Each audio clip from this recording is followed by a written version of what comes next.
3-4 డేస్లో మొత్తం తీసేసుకుంటుంది. సో మనం వాటర్ ఎక్కువగా ఇచ్చినప్పుడు నాకు మా తమ్ముడికి గ్లాస్ ఐటమ్స్ని మేడ్కి ఇవ్వను. వామ్ వాటర్ తాగమన్నాం అనేసి ఎక్కువ ఒకరోజు పూజ అయిపోయిన తర్వాత దీన్ని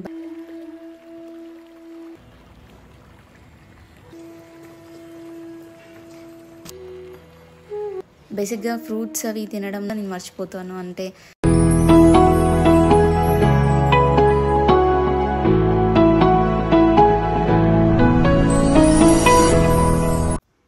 హలో అండి, నమస్తే, వెల్కమ్ టు భారతీయ డైరీస్.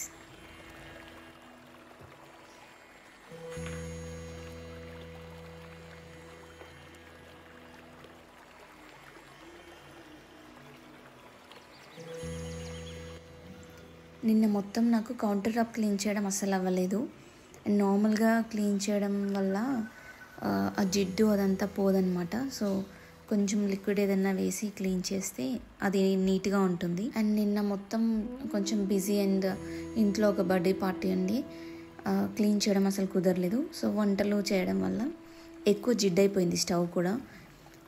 ఈ జీజీ ప్లాంట్ వాటర్ని ఒక 3-4 డేస్లో మొత్తం తీసేసుకుంటుంది. సో ఫిల్ చేయడం మర్చిపోయాను, అది డ్రై అయిపోయింది అనమాట. సో మళ్ళీ ఫిల్ చేసి పెట్టాను ఇవాళ.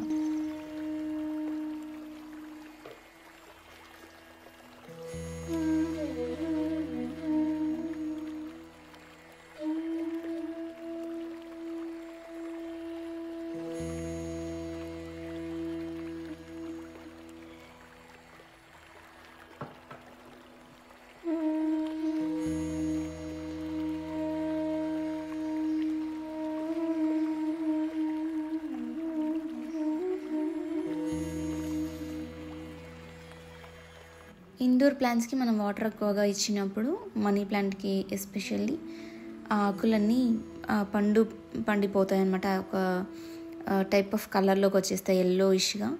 సో అప్పుడు మనం అర్థం చేసుకోవాలి దానికి వాటర్ ఎక్కువ అవుతున్నాయని.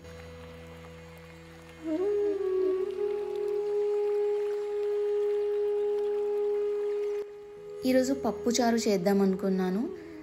ఇంట్లో వ్రతం చేస్తున్నాను కాబట్టి ప్రత్యేకించి వంటలు ఇంకా వెల్లుల్లి ఉల్లి వాడట్లేదు కాబట్టి ఇంకేమీ చేయలేము. సో పప్పుచారు అయితే కొంచెం తినగలుగుతాము అనేసి చేద్దాం అనుకున్నా. బట్ ఇది ఉడకబెట్టేటప్పుడు నాకు ఒక పాత జ్ఞాపకం గుర్తొచ్చింది. చిన్న ఉన్నప్పుడు మా మమ్మీ నాకు మా తమ్ముడికి ఇలా ఉడకబెట్టేటప్పుడు పప్పుని తీసి ఒక గిన్నెలో వేసి పంచదార వేసి ఇచ్చేదన్నమాట. సో అది మేము చాలా ఇష్టంగా తినేవాళ్ళం. సో ఇలా చేయడం వల్ల ఏంటంటే పప్పు చేసుకొని తినడం కన్నా, పప్పుచారు చేసుకొని తినడం కన్నా ఎక్కువ మోతాదులో మనం పప్పుని తింటాం. ఇలా అయితే షుగర్ వేసుకొని తినడం వల్ల షుగర్ ఏమీ అంత హెల్దీ కాదు, బట్ చిన్నగా ఉన్నప్పుడు అలా చేసేవాళ్ళం అన్నమాట.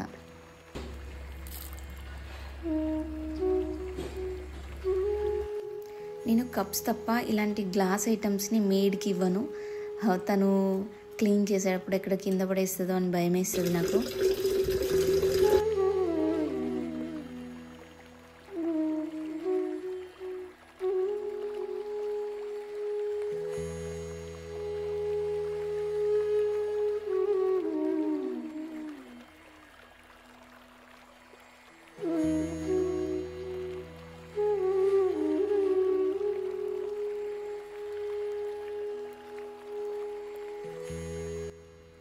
ఈరోజు ఎంటీ స్టమక్లో నేను కొంచెం వామ్ వాటర్ తీసుకుందాం అనుకున్నాను. ఫుడ్ టైంకి తినకపోవడం వల్ల, సరిగ్గా తీసుకోకపోవడం వల్ల కొంచెం స్టమక్లో వేరియేషన్ కనిపించింది నాకు. సో ఈరోజు హాట్ వాటర్ తీసుకుంటే బెస్ట్ అనిపించింది.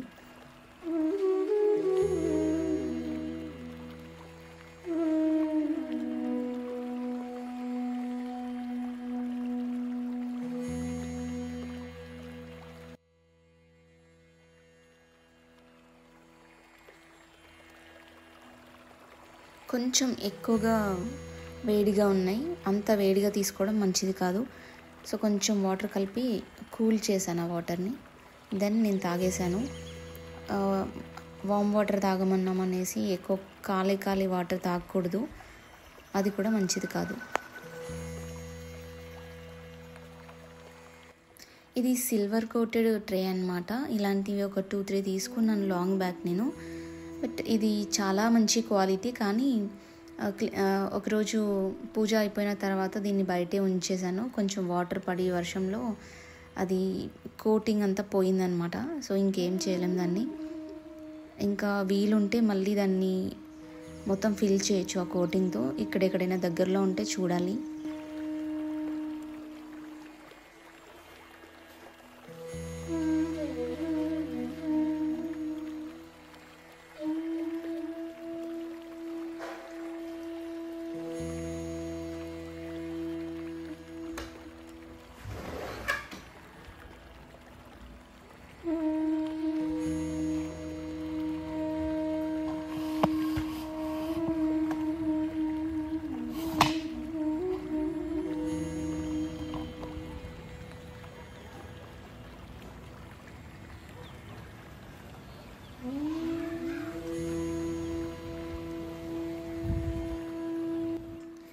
నేను టొమాటో చట్నీ ప్రిపేర్ చేస్తున్నాను.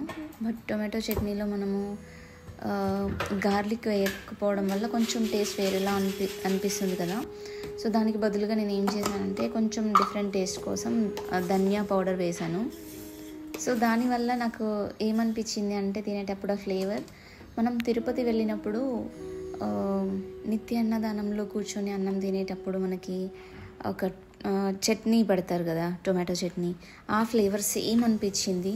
సో దాంట్లో ధనియాలు వేస్తారేమో, మేబీ అందుకే ఫ్లేవర్ వస్తుందేమో అని అనిపించింది అనమాట.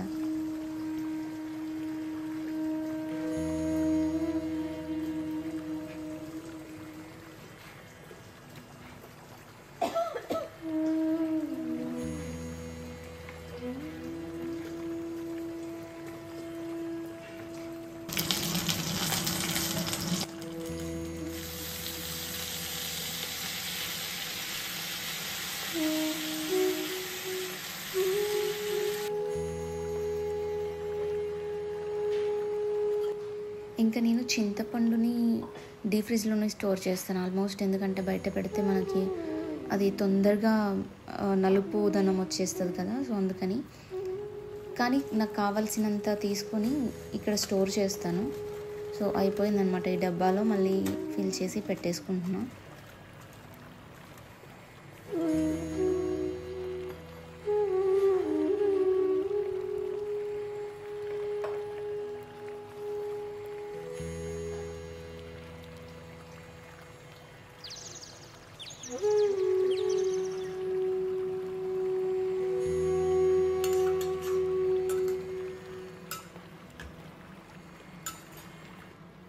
మార్నింగ్ బ్రేక్ఫాస్ట్ స్కిప్ చేశాను నేను ఈరోజు. సో యాపిల్ తింటున్నాను.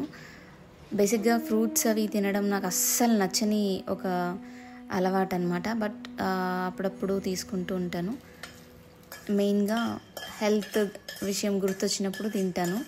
ఇంకా పనిలో పడ్డప్పుడు అన్నీ మర్చిపోతూ ఉంటాను. ఒక్కొక్కసారి నా ఫుడ్ కూడా నేను మర్చిపోతాను. అంటే బ్రేక్ఫాస్ట్ చేయడం మర్చిపోతాను, ఒక్కొక్కసారి లంచ్ చేయడం మర్చిపోతాను.